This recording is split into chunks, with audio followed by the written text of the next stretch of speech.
Tell me if you can hear this. Hi everyone, and greetings from the Lone Star State. Or is it just moving and no sound? It might be moving with no sound. You may need to share with sound. But let me check. All right, we'll try. No, I shared with sound. If this doesn't work, we're gonna go live.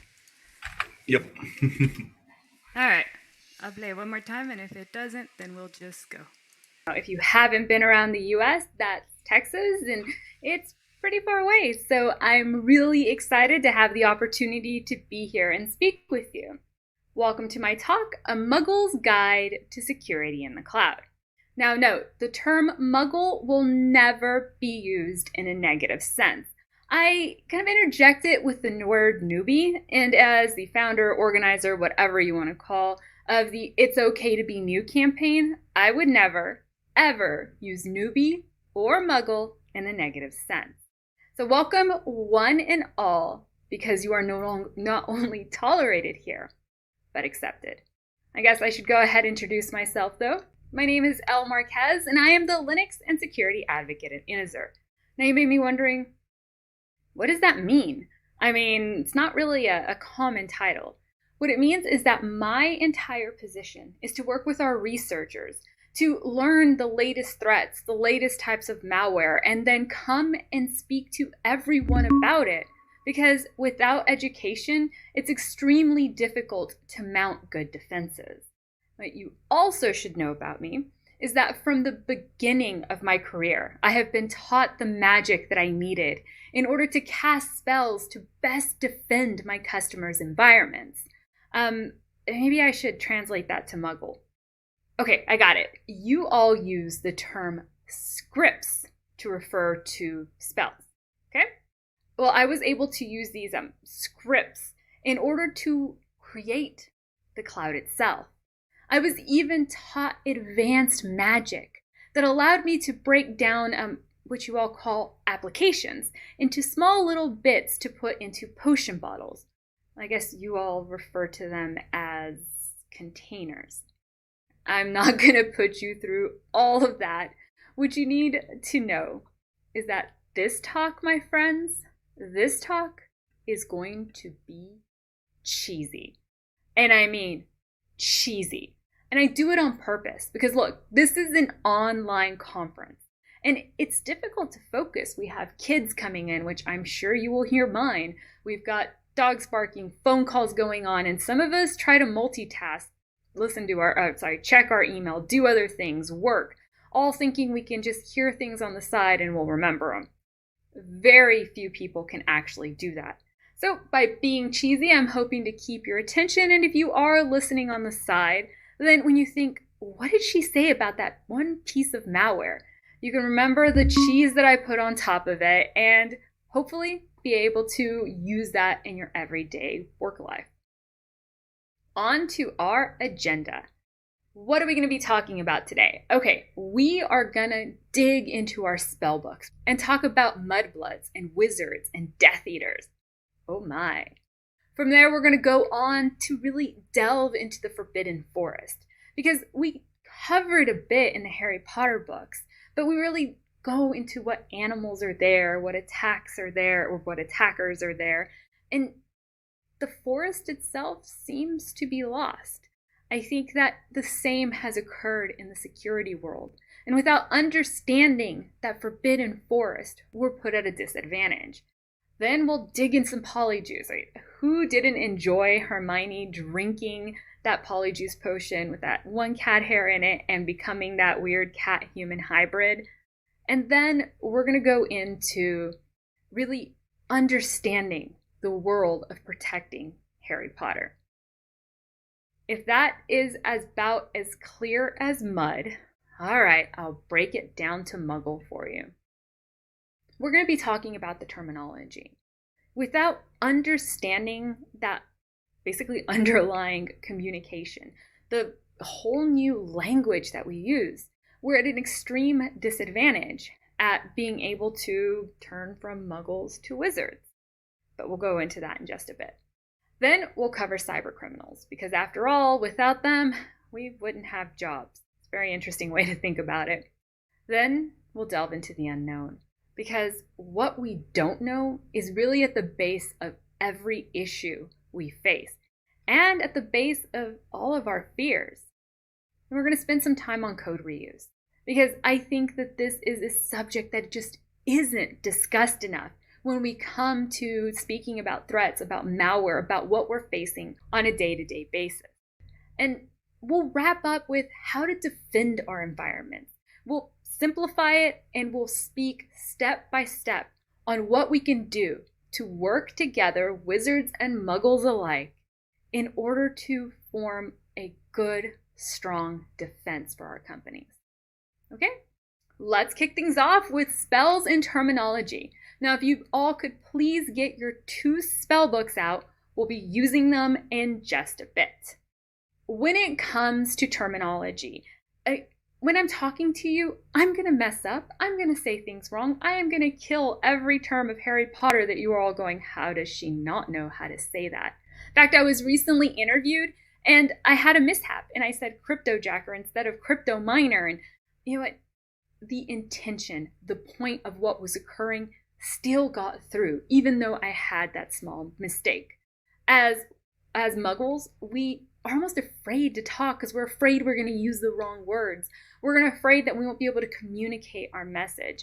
And this is just horrible. It's a huge disservice to ourselves and to our teams because we're not speaking up when we have a different look at things. We have a different view. We can present different facts because we're too afraid of, I might not know that correctly. It happens to me all the time. I was speaking to somebody and they kept using SaaS and I finally said, stop. What does software as a service have to do about any of this? The problem arose when they said, security as a service. Don't you work in security? True story. Well, you know what? SaaS means software as a service with every place that I've ever learned. I learned a different acronym for security as a service. But saying that or getting to an argument wasn't going to do anything. The point is that regardless of how we say something, we need to find that middle ground in which we can communicate in. Wizards, if you're watching, if you're that person, you're doing a disservice to yourself as well. You know, as wizards, we want to be able to have our strongest spells. We want to learn. We want to have the right tools, the perfect wand. I mean, remember what happened to Ron whenever he, used his wand incorrectly and it was broken? If I'm using too many of these analogies and you haven't seen Harry Potter, make sure to see it. You're missing out in a huge cultural part of, I guess our upbringing. And my children are young and they're still watching it. So all of our upbringing. We have a way of communicating where we say things like, okay, our EC2 instance was able to be breached and they really took advantage of CVE 2009-0021. Yes, I've heard somebody speak in that way. Or we just say because of that CVE. And we talk about how, it really was because of the certificate chain and the DSA and ECDS keys. What does that mean? Now imagine going to a manager, asking permission to do something, looking to be able to perhaps get more resources. And you say something like that, what we're trying to impress them? No, he's not going to understand the gravity of what we're saying. And let's say that he needs to go a chain up to somebody who perhaps hasn't worked in the trenches for a while. And you're playing a game of telephone because what exactly is he going to tell them? You are putting yourself in a situation that you can't control. Now, if we turn into our spell books, the best way to be able to understand this is, hold on, I think I forgot to give the organizers the list to the spell books. All right, organizers, I'm going to do that. I'll also put up a resource page so you all can go and buy your spell books later on. It's okay. Let's just review what they are. Okay, the first book is the Standard Book of Spells, Grade 1. Let's start at the basics, folks. I love this book. You may also be able to find it in your Muggle libraries or your Muggle bookstores as Intro to Cybersecurity. Now, this was written by a great friend of mine and a colleague of his, my friend Jedi Mammoth, and he has a way of just breaking things down and being a great professor of the dark arts. I'm also fond of this book because he allowed me to spread that it's okay to be new message. The reason that this book has been assigned to you all is you can use it as a dictionary. You can go by and just, look up a specific term. I actually have used it to cram. You know what? Let's start and let's do the first 2 pages. Let's kind of review. I wish that everybody would break things down and just talk in Muggle, but realistically, they're not going to. So if they're not going to do the work, then we'll make some work. Wait a minute. Then we will put in the work in order to be able to grow up into those wizards. Because I know that in Harry Potter, the term mudblood was just this negative term to phrase or to refer to somebody who was, human and who had human and wizard parents. Like, screw that. That's gatekeeping in the wizard world. You are a wizard. You just need the training, the right tools. The next book that I want to recommend to you all is Dissecting the Hack by Jason A. Straight. If you can't tell by now, let me point it out. I learn in stories. I use analogies. I loved learning world religions and Christian theology because parables spoke to me. In Dissecting the Hack is not as complicated as parables. What it is a story about 2, let's say, young gentlemen who are out war driving and practicing new tools and, just learning new techniques and having a blast being, honestly, criminals to some degree, and they fall in with some real cyber criminals. It's a great adventure.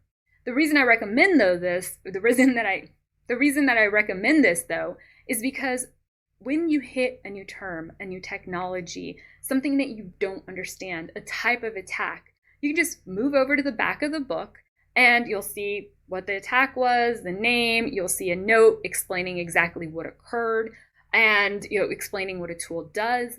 Then from there, it goes on to speak about the impact that new technology, the attack, had on the story. This means that you don't just know a definition, you can actually speak to a real event. That understanding of not just being able to cast a spell by saying some words, but actually knowing what it will do is an amazing foundation for you as you grow into your powers. Okay, let's dig into the fun part because I'm sure you've been waiting for this, the attack. Attacks in cybersecurity are viewed differently by wizards and by muggles. And that's because, honestly, as a wizard, we become a bit jaded. We either lump it into, we can deal with that, or, oh dear God, this is an advanced attack, we're looking at an APT, oh no, the Death Eaters have shown up. As muggles, you ask more questions. You ask why, which is huge in understanding the type of attack we're facing. By always looking at attackers as Death Eaters, we are over complicating our security. We start building those defense in depth strategies that I keep hearing about. Defense in depth is good. Defense in depth also introduces a whole lot of problems. Is everything configured correctly? Is everybody aware? Have we changed it to deal with the new environment? Has this been patched? Has this been updated? And those are just a few. I've even had people forget a few of their layers. We need to approach things from a very simple stance before we go up to that, to that strategy, to that level. This is not the cyber criminal that we're always facing. Muggles can learn to be evil wizards as well. When they turn into wizards, they can use their power for bad. We can have somebody who is 16 years old playing around on their father's computer who takes down the internet. They have the same ability, the access to the same tools. We have malware as a service where they could go buy something. We can download new malware. And if you don't believe that a 16-year-old can take down the internet, well, I'll have a resource page for you to read it as well, but you can simply Google Mafia Boy, also known as the boy who took down the internet. When you're a Muggle, you have more understanding of how much you can grow. You're playing with the tools, you're understanding the new attacks, you're seeing yourself being successful. When we're facing attackers, we're not facing some guy sitting in his basement hoodie up more than likely it's somebody kicked back playing on a laptop. I'd like to think that all of us will eventually get to that Skyview apartment. It's going to pay well. Or they're just sitting on their bedroom, on their bed, typing away, learning something new, and exploring your system. We know who we're facing now. Now let's talk about the Forbidden Forest.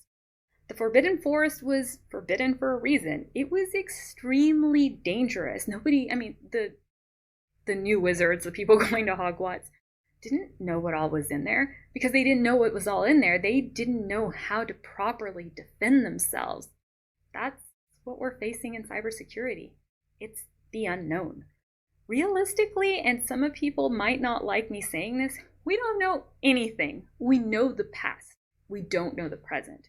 Can you speak to every single piece of equipment in your system, in your company? And if you can you speak to every single cloud instance that you have? Every single line of defense, every single IP out there, every single configuration, every single piece of code, every attacker that you might be facing, people who are mad at you. Is there, do you know where all of your data is? That's the one that really scares me, is most people don't. And if you think you do, I challenge you to second guess yourself. Why I'm here today, why I was so passionate to give this talk is, I want you to start from the very beginning with your journey from being a muggle to a wizard to having the light that you need to see, to be able to not face that darkness, but to go in with an action plan. The best way, though, that I have found to teach you this is, interestingly enough, by discussing polyjuice. Now, as I talked about earlier with Hermione taking it and becoming, part cat, we also see it whenever everyone takes it to take on Harry's appearance. Now stop for a moment and really look at this picture. Yes, we have a bunch of Harrys, but they're different. You see different clothes, and even if they all changed into the same outfit, you would see that they have different mannerisms, a different way of behaving, a different way of speaking, and to a certain degree, a different way to approach the same end goal. That's a perfect analogy for polymorphic malware. What polymorphic malware is, it's malware, malicious code, that's run on a system that is programmed to be able to morph. It changes its code. It makes small adaptations. By changing just one letter, it changes its signature, its thumbprint that we identify it by, being able to bypass our detections. And if people are going, okay, yeah, but we already know that's happening. We're keeping up to date with signatures. No, you're not. You do not have a database that has every single piece of malware, virus, malicious code in it. It's near impossible because of how quickly they're developing. And as they do so, how I talked about Harry has different mannerisms, or the other Harrys have different mannerisms, different ways of approaching the end goal. Attackers have the same thing. They use this malware to all basically create havoc on your system, whether that is bringing it down, whether that's infiltrating data. They go about it in a different way. That's why we have, different types of attacks, different types of malware, because of the end goal. Some is to get money, some is to get data, some is to bring you down. I'm being repetitive. You get the point. Harry Potter reference aside, let's talk about it in a practical way. The reason that I labeled this, cloud security, is companies are transitioning to the cloud in hordes. It's just a constantly growing phenomenon. Can I go with that? That will not, and I'm willing to put this out there, is not going to die down. But as we transition to the cloud, we kind of put ourselves at a disadvantage because we don't have the time to train on all of the new technologies as they're coming out. Containers are the big hotness in the cloud. They have a deployment cycle of every couple of nanoseconds when you actually go into, continuous deployment. There are updates of container technology itself, every 3 months, every 6 months. Let's talk OpenStack. The cloud itself has a 6-month release cycle. We can't keep up with all of that. Because of it, we're seeing more and more opportunities for attackers to be able to get into these cloud systems. It's like they say, attackers, they only have to be successful once. as blue teamers, as defenders, as wizards who use their power for good. We have to be successful every single time. One piece of malware that I like to use for an example is Ipstorm. Now, Ipstorm was originally written to work within a Windows environment. It took advantage of that peer-to-peer protocol. Not going to go into that. Once again, I'll have a resource page with additional information about Ipstorm when it comes to Windows, because I want to talk about how it's transitioned into Linux environments. And by transitioning into Linux environments, it very much can work in the cloud and really is being targeted specifically to that, because the cloud is, at last I checked, 96 point something percentage of the OSs being used in the cloud. Azure itself is running over 50% of its servers. Azure has 50% of the servers that are being deployed there in Linux. Probably is greater than 50% at this time. All right, back to Ipstorm. Ipstorm was found by our researchers to have transitioned to macOS and to Linux. And at the time that they found it, it had 0% detection on VirusTotal. Now, of course, we published this, gave out YARA rules, gave out information. It's still bypassing our detection methods. How? Because it's continuously morphing like we talked about. I mean, look at this screen. Okay, we're seeing it, and I'm going to go over it so I can see it with you. On September 29th, we saw a new variant coming out, and it's the top one. The SHA is changed. You can see from that entire label, that entire row, that it's continuously changing.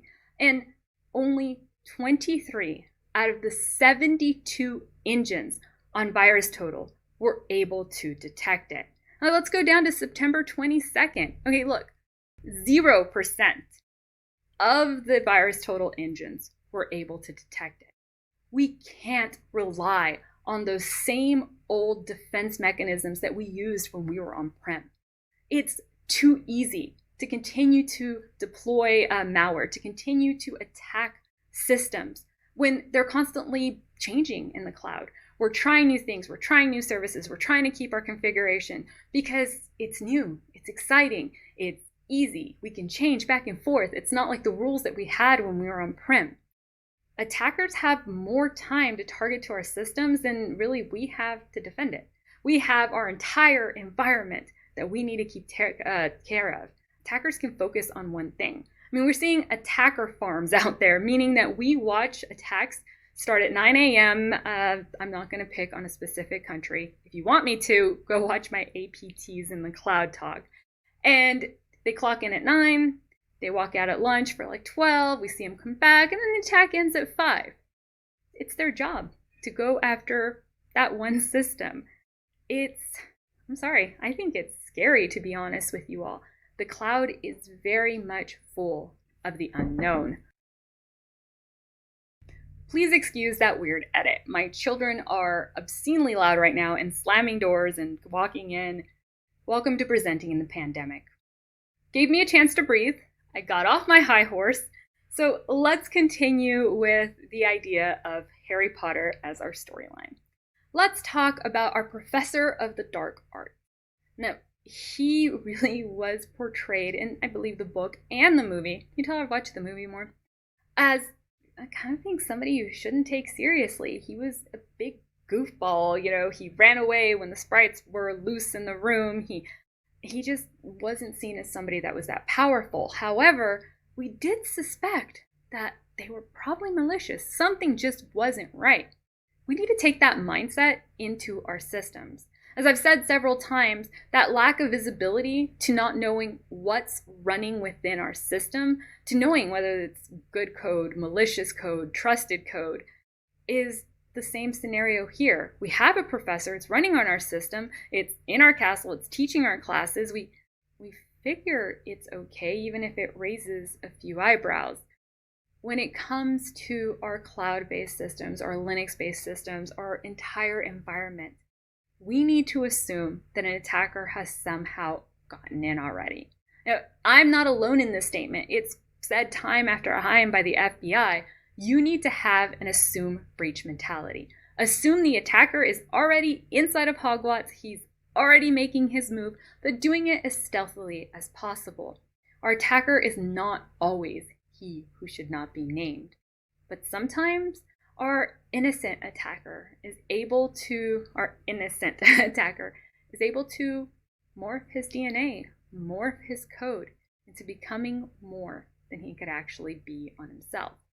Attackers are using tools that were written for blue teams, that were written for pen testing, because they work, or we wouldn't be using them. We have services such as malware as a service. We can hire people to teach us. I mean, there is a whole underground network of individuals looking to train that 16-year-old kid to be even better. We have malware that has been open source, such as Mirai, and it's still effective. Let's talk about this morphing of DNA. Like I said, Mirai has been around, I believe, since 2016. It was open source. Everybody has access to it. Therefore, we should probably have the signature in our databases, right? It's fine. Mirai is still an effective tactic to this day to creating botnets, to getting into our systems. And now, not just creating botnets, but actually changing its behavior. Corey Quinn once said, he's from Screaming at the Cloud, we have front-end developers, we have back-end developers, and then we have the rest of us who are Stack Overflow developers. I've written some code, and I know anybody out there who knows that Stack Overflow is a very helpful place. You can go in, you can look for hidden keys in code, but that's something else, and you can find a function. You can find somebody that's already written what you need. You copy and paste, put it into your code, and you don't have to reinvent the wheel. Malware developers are developers. Why are they going to reinvent the wheel with their code if they already know a piece of malware is effective? But they want to change what it ends up doing. So they take malware A, they take malware B, we form it together and form a new baby malware. I really like analogies. And this new malware obviously has a different signature, and it has a different way of acting. Once again, bypassing those traditional base detection methods. I've skirted around it, I've kind of mentioned it, so let me introduce a new term to you. It's called runtime protection. It literally is what it says. Runtime, the code is running at that time. Protection, we are protecting ourselves from any malicious code running at that system. Right. Don't mean to speak down to anyone, but I wanted to make it clear how easy that concept is. Right now, we focus on pre-runtime detection. That means we're scanning code as it's being deployed. We have all of our checks that are going. And the issue here is that developers who are malware developers, attackers, they know that this is going to happen. A great example of this is Docky. Now, Docky, once again, when found, had 0% detection rates on those virus total engines. Why? Well, because it wasn't really malicious yet. What happened is the system got infected, then a container was spun up and it would use the curl command. And it's on a lot of systems. We use curl for troubleshooting, for reaching out to the outside world on a host quite often. And it pulled down the malicious image. It ran within a matter of seconds, and that's it. The payload was in. Do you really think that you could catch that? Could you catch that attack that happened in just a matter of seconds? No. What you can catch, though, is what's occurring on the system at that time. You need to have visibility into that code. You need to know, you know what, we didn't deploy this code, or, hey, okay, this application, what I'm seeing, some of it is normal, but there's a certain percentage of this that shares code with Mirai, Ipstorm, whatever it is. We need to not be afraid of the unknown. We don't need to ignore it. We just need to shed a little bit of light on it.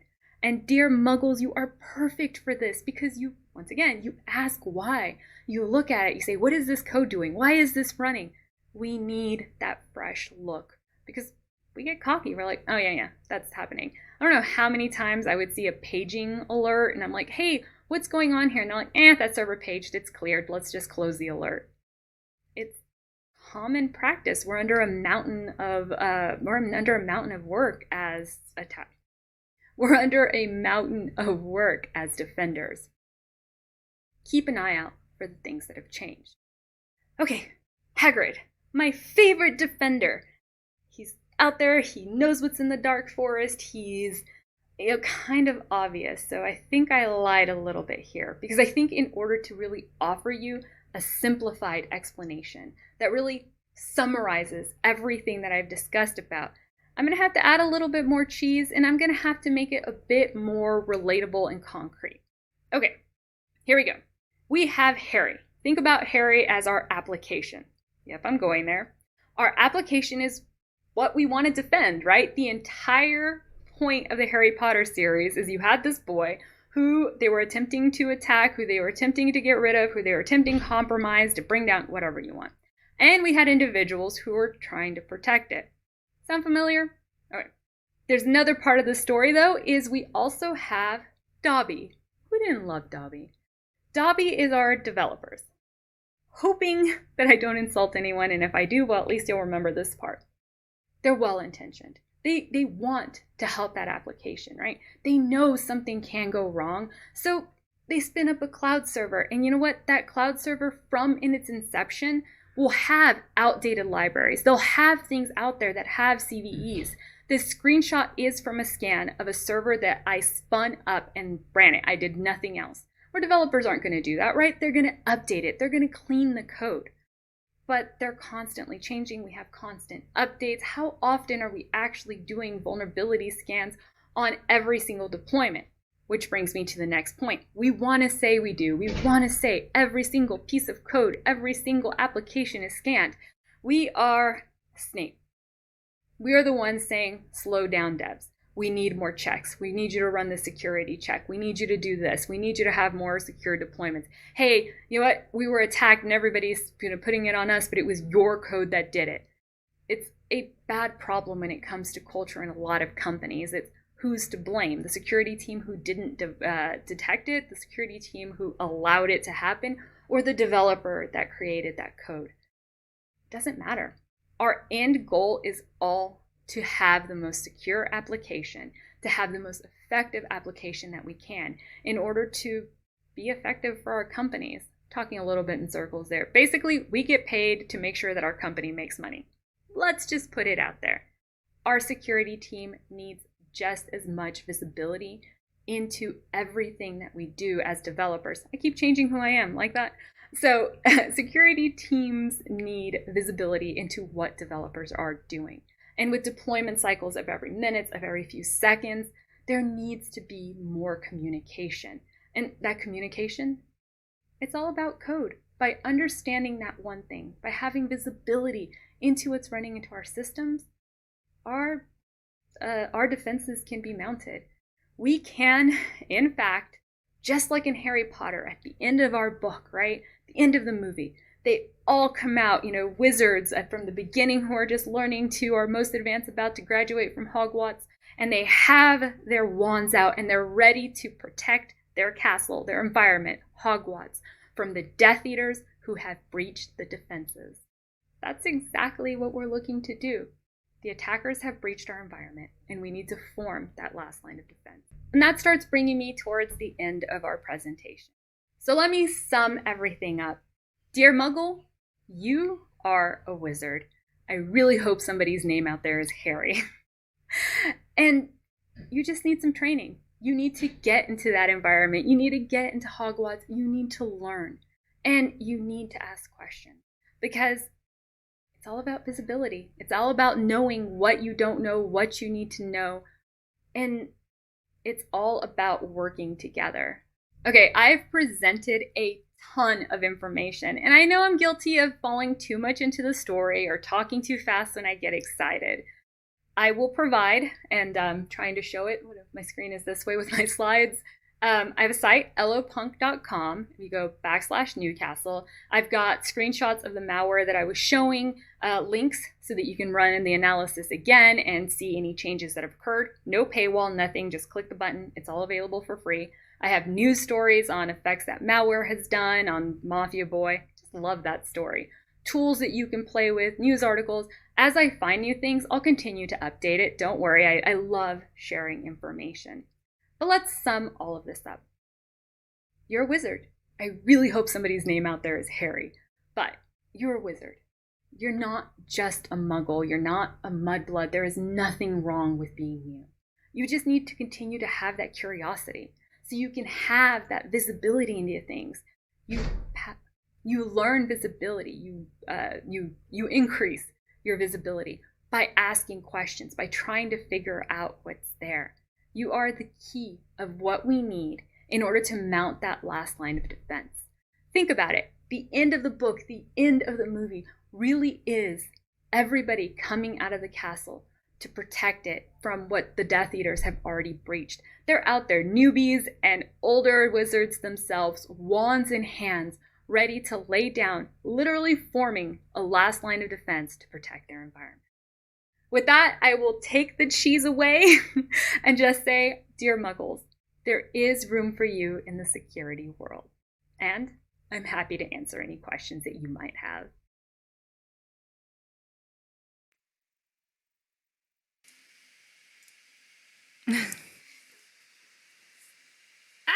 I cannot hear you.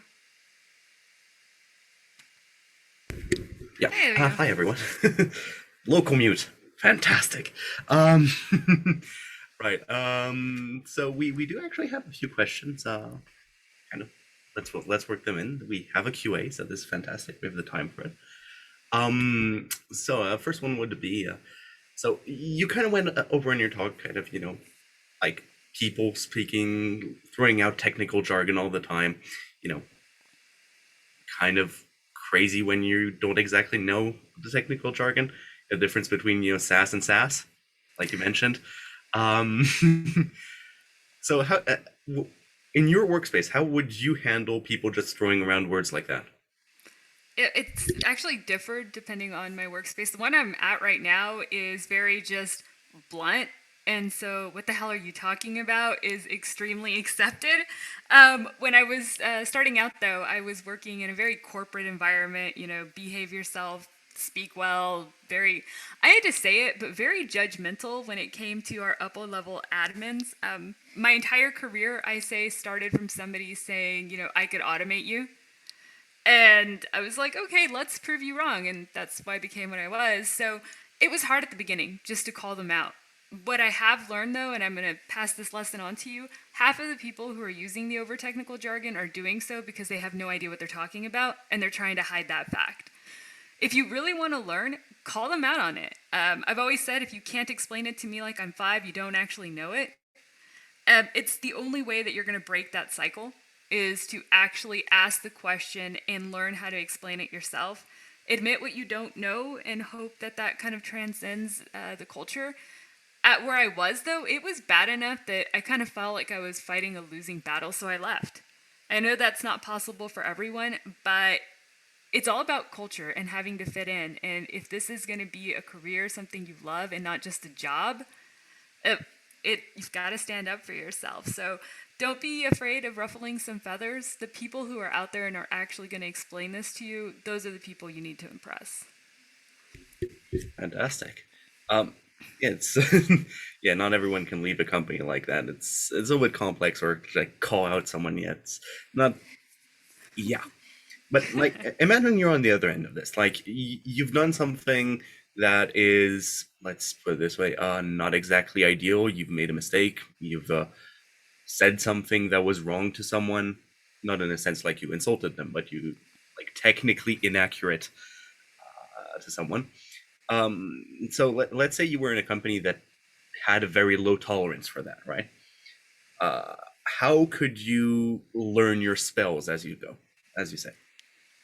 I love companies who do actual blameless root cause analysis. That whole concept, I think, is it really blameless? Because let me tell you, in a lot of companies, it's just a way to get you to let your guard down. It all ends up coming back to culture, right? And when you actually have that post-mortem where people are explaining, this occurred, because it's never just one person's fault. It's never, okay, so 3 weeks into my very first job, I took down the production system of an entire banking system. We found out that I had taken down the ATMs because people were yelling at the company on Twitter. Like, that was my fault. It was my fault because I didn't understand the instructions that were given to me, like what's a cluster, and I was too afraid to admit it. I didn't, speak up, and that's what happened. Luckily, I was at a team that went, "Oh wait, we should have taught you that." So a few months later, when I was, leading somebody and had somebody take down a web server, not quite as bad, but still, I was able to take a moment and say, you know what? Hold on, that was my fault. I should have explained what this was. I'm going to take ownership of it. And at that point, we kind of already had I guess I caused us to have it, but we already had a process on how to handle that. How did I continue to handle that is lab environments. Do everything, practice it first before you do it. I know that that's kind of hard at some companies because there's 3 of you on a team, but if you want to continue to learn, you want to, craft your spells, you have to be willing to push back and have them, make time for it. Because the more you push back, the more time they give you, the less likely you're going to take down that production, environment. Yeah, we've all taken down prod at some point. Might be small. Did it happen live on Twitter? Yeah, that's the moment where you realize, like, I might have taken down prod, but at a I can brag about it later scale. But yeah, so you do also at some point in your talk mention, cloud services. You mentioned Azure. You mentioned how they represent a lot of what's is available on the internet. How do you think? Is it always an advantage to have all your services in the cloud? Because does that make your security team have less work or more work? It depends how it's implemented. When you just go, okay, we have a 6-month goal to have everything in the cloud. Who has the 6-month goal to give your security team time off to actually learn everything you're going to be using? And while we're at it, who's teaching the devs? Because it's just like YOLO, deploy all the time. It's continuous development. We'll go back if it breaks. Ends up causing a actually really big rift between dev and sec. The DevSecOps just makes me laugh because I'm like, that's just the name of the fight we're gonna have. Like, it hasn't been implemented correctly at many places.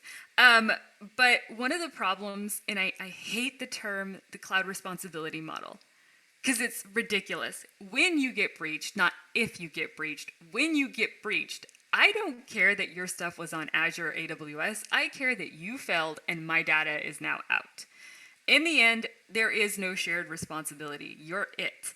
And we've had attacks like recently we published an article called, How We Hacked Azure Functions. Like, most people are like, oh, it's Azure Functions. I just run my code. They take care of everything else. Cool, I can now have your code. If the cloud was so secure, then why do we keep seeing breach after breach after breach of personal information? Now tell me, like, let's say the Tesla breach. How many people actually know what cloud they were hosted on? Or do they just know it was a pretty big breach and information's out there? If you could have the time to teach security in the cloud to every single one of your devs and everyone in your security team, that would be optimal. That would be amazing. I think it would be a stronger security, posture.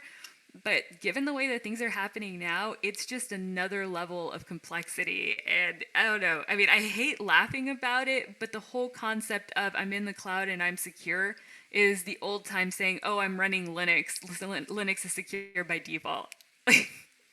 Yeah, or Mac don't get viruses. Not at all. Those, yeah.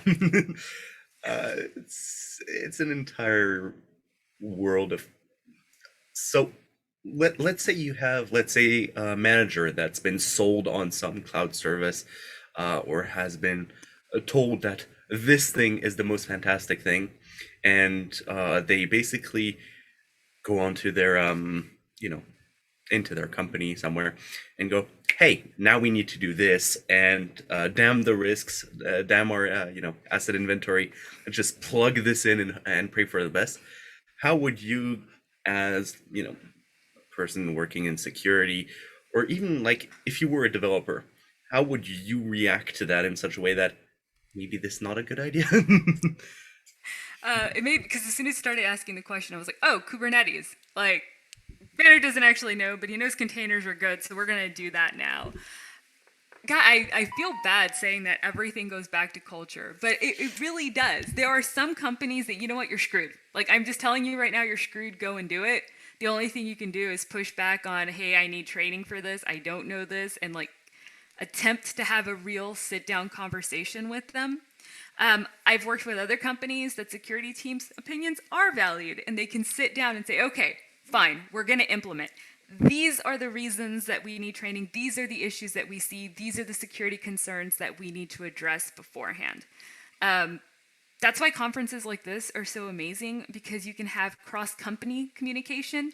And I don't have to tell you exactly what's going on in my environment, but I can go to a talk or talk to somebody who is running it and go, these are the flaws that we have, document them down, and go back with concrete stories and concrete reasons and actual information that's not theoretical, and say, okay, so what I found out is the company was breached with leaving leaving a Docker API open. And actually, if you look at Showdown, there's 5,000 companies that are currently still doing that, probably more than that. How is our company going to handle this? Once you actually start presenting real world examples with real world information to a manager, it gives them pause, because you can say, hey, we stand to lose X amount of money. Suddenly, we're not in such a rush. Right. Well, one of the fun things, and I mean, you did mention that, events like this, right?